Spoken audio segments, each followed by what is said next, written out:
Assalamualaikum warahmatullahi wabarakatuh. Alhamdulillah alladzi arsala rasulahu bil huda wa dinil haq liyudhhirahu 'ala dini kulli walau karihal musyrikun.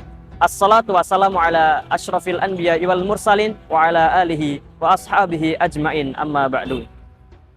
Marilah kita panjatkan puja dan puji syukur kita atas kehadirat Allah Subhanahu wa taala yang telah memberikan kita nikmat serta hidayahnya sehingga kita dapat berjumpa di bulan suci Ramadan yang penuh berkah ini.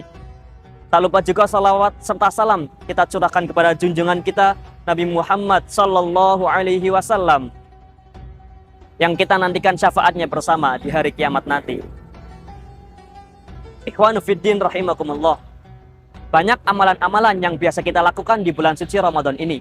Salah satunya adalah sholat tarawih. Kata tarawih sendiri berasal dari kata ruh yang artinya tenang. Maka dari itu kita diharuskan melaksanakan sholat tarawih secara tenang tanpa tergesa-gesa, agar kita mendapat hikmah, mendapat arti dari sholat tarawih. Sholat tarawih ini dilakukan oleh Rasulullah ketika Rasulullah menduduki tahun kedua Hijriah atau tahun kedua ketika Rasulullah menduduki kota Madinah. Pada saat itu Rasulullah melaksanakan sholat tarawih di Masjid Nabawi. Ketika Rasulullah melaksanakan sholat tarawih, banyak sahabat-sahabat yang datang lalu mengikutinya. Rasulullah melaksanakan sholat tarawih tidak 1 bulan penuh di bulan Ramadan di Masjid Nabawi, tetapi beliau hanya melaksanakan sholat tarawih selama 1 dan 2 hari saja. Ketika hari ketiga, keempat, kelima, dan seterusnya, beliau melaksanakan sholat tarawih di rumah secara sendiri. Karena Rasulullah khawatir ketika ia melaksanakan sholat tarawih selama 1 bulan penuh akan menjadi suatu kewajiban bagi umatnya nanti. Maka dari itu Rasulullah melaksanakan sholat tarawih di hari ketiga sampai 1 bulan penuh di rumah secara sendiri. Dan pada akhirnya ketika Rasulullah SAW wafat, semakin sedikit umat Islam yang melaksanakan sholat tarawih. Sampai pada zaman Abu Bakar As-Siddiq, sampai tidak ada umat muslim yang melaksanakan sholat tarawih.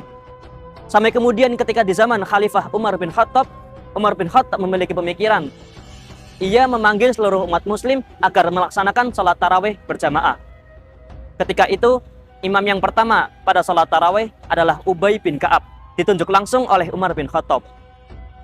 Sampai pada akhirnya Umar bin Khattab mengatakan, nikmat bid'ah hadhi. Senikmat-nikmatnya bid'ah adalah ini. Ikhwanu fiddin rahimakumullah. Lalu bagaimana selama ini kita melaksanakan sholat tarawih secara berjamaah? Apakah itu termasuk bid'ah?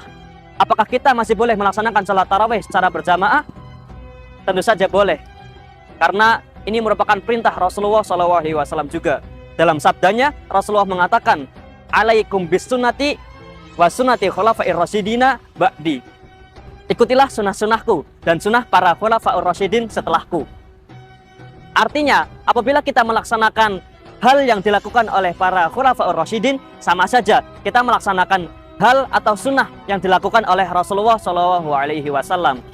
Oleh karena itu, selama ini kita melaksanakan sholat tarawih secara berjamaah, artinya kita juga mengikuti sunnah Rasulullah SAW. Ikhwanu fiddin rahimakumullah. Itulah sekilas tentang sholat tarawih yang sejak awal dilakukan oleh Rasulullah sampai sekarang, sampai pada zaman ini kita melaksanakan sholat tarawih secara berjamaah di bulan Ramadan tahun 1445 ini. Dan itu sekian dari saya, kurang lebihnya mohon maaf. Selamat berbuka puasa. Nun wal qalami wa mayasturun. Fastabiqul khairat. Wassalamualaikum warahmatullahi wabarakatuh.